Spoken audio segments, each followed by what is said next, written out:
Hi everyone, Trish here. It's Monday the 20th of April and I trust you're all safe and well. I've been thinking about and praying for you, wondering how you're all coping during this time.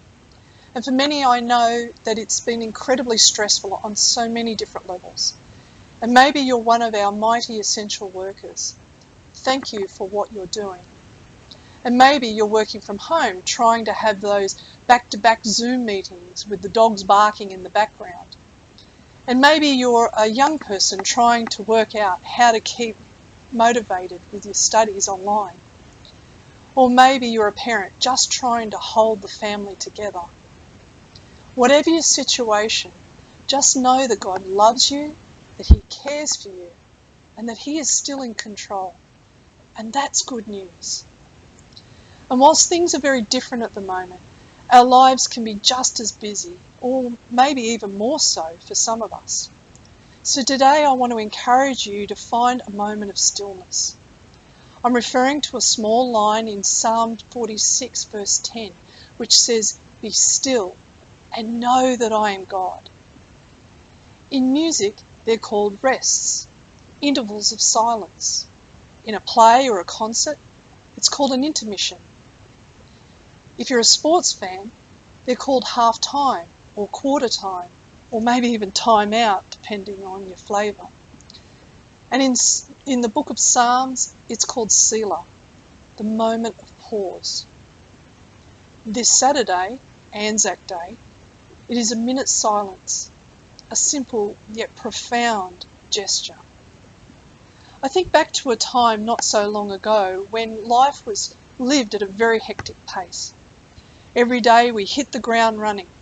We have things to do, places to go, people to see, a list to check off, phone calls to make, and quite often all of them at once.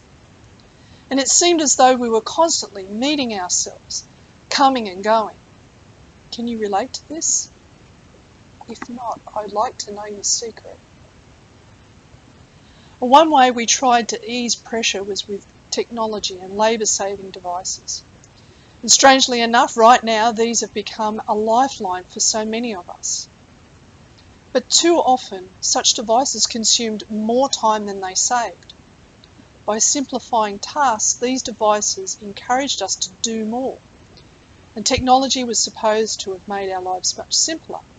And instead, it became more complex. And nearly every study of time spent doing work has reached the same conclusion. Labour savers relieve drudgery and speed tasks, but on a balance of our lives are just as hectic and complicated, if not more so. We may no longer clean lamps or boil clothes or feed horses. Instead, we chauffeur children, fight traffic, stand in the supermarket lines, fend off telemarketers, and if you're like me, you're repeatedly trying to change the clock or figure out how to reset the clock on the microwave. And one way in which modern technology allows us to do more is by eliminating unnecessary delays, such as checking our emails on our mobiles while waiting in line. And these vanishing pauses deprive us of opportunities to catch our breath. No wonder the pace of life at times feels breathless. But God invites you and I to a place few of us seldom find, a place of stillness. He says, in fact he commands, "Be still and know that I am God." So for just a few minutes more, I'd like to explore the riches of this verse. Let's consider the first two words, be still. We know what be still means when someone uses it, don't we? Let's say you're at a restaurant and the kids are playing up at the table. You might turn to them and quite sternly say, "Would you be still?" And then there's the ultimate, which I personally experienced, the long-haul flight to the US, and you had the unthinkable double whammy, a small child next to you and a nervous first-time flyer behind you, both fidgeting non-stop, kicking the seat, tables up, tables down, seat up, seat down, backpack down, backpack up, child down. You get the picture. Of course, by about the 5th hour, I wanted to tell them quite readily to say, "Be still," but I didn't.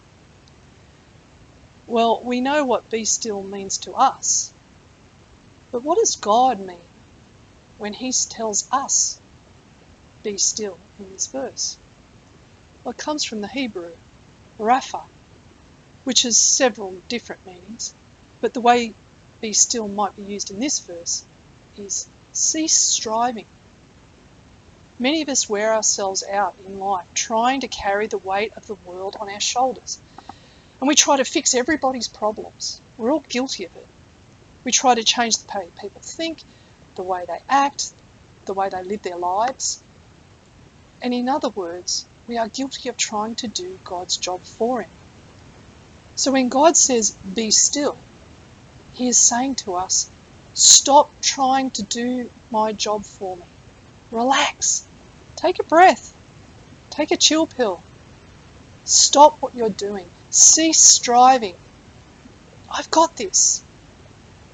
Rapha, be still. Now let's shift our attention to the second part. And know that I am God. And what is God inviting us to do here? Well, first of all, God is inviting us to trust in him. Be still and know that I am God. Does it ever seem to you that this world is spinning out of control? Our future so often seems clouded in doubt and uncertainty. And when you look at everything that is going on, not just in this country, but the rest of the world, it is very easy to become anxious and fearful.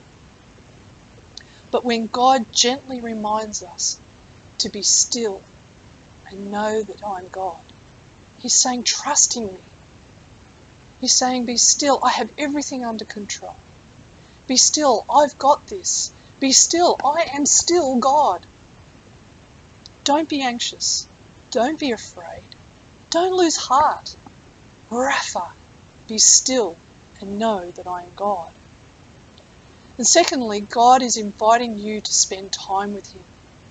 Rapha, be still and know that I am God. One of the biggest enemies of our life is that we have a hard time disciplining ourselves to be still long enough to spend time in God's presence each day. And our lives are often driven by those things that seem urgent rather than those things that are truly important. The only way we can ever truly come to know God in a close, intimate way is to learn the secret of being still in his presence. And when we learn that secret, it has a way of bringing peace and calm to our troubled soul, no matter what's going on around us. So I invite you to be kind to yourself. Right now, just close your eyes for a brief moment to be still in the presence of God. For a moment, forget about what you're doing. Forget about the things that you have to get done this week. Forget about studies or Zoom meetings. What is troubling you or bothering you? And think only on the peace and greatness of God. Rapha.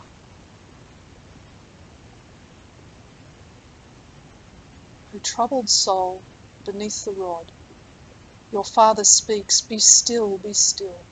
Learn to be silent before God and let him mould you to his will. O praying soul, be still, be still. He cannot break his promised word. Sink down into his blessed will and wait in stillness on the Lord. O waiting soul, be still and be strong, and though he tarry, thrust and wait. Doubt not, he will not wait too long. Fear not, he will not come too late. Rapha, be still and know that I am God. Thanks for tuning in and have a blessed week.